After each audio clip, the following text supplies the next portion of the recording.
Tramas de las películas western, duelos, venganza y redención en el viejo oeste. ¿Qué hace que las películas western sean tan fascinantes? Parte del encanto reside en sus tramas clásicas, donde los personajes enfrentan conflictos profundos en un mundo sin ley. Las historias de los westerns suelen ser sencillas, pero están cargadas de tensión y simbolismo, lo que convierte a cada película en un viaje hacia la justicia, la redención o la supervivencia. Una de las tramas más icónicas del género es la del duelo entre el bien y el mal.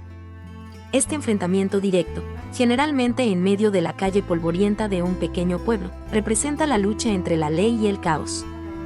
En películas como High-Noon 1952, el sheriff solitario se prepara para un enfrentamiento inevitable con un grupo de forajidos.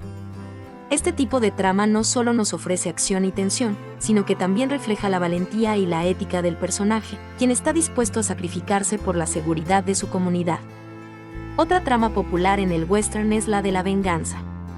Aquí, el personaje principal ha sido herido o ha perdido algo irreemplazable y está dispuesto a todo para ajustar cuentas. Sin perdón de Clint Eastwood es un gran ejemplo, un antiguo pistolero que, tras años de paz, vuelve a empuñar el arma para vengar una injusticia.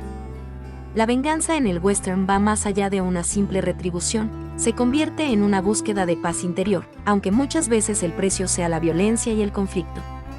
En los westerns también encontramos tramas de redención. Los protagonistas suelen ser hombres o mujeres con un pasado oscuro, en busca de una segunda oportunidad o de enmendar sus errores.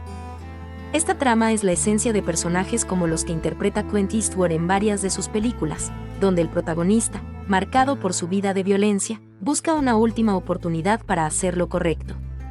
El camino de la redención en el western suele ser solitario, un viaje que enfrenta al personaje contra sus propios demonios en un mundo desolado y sin segundas oportunidades.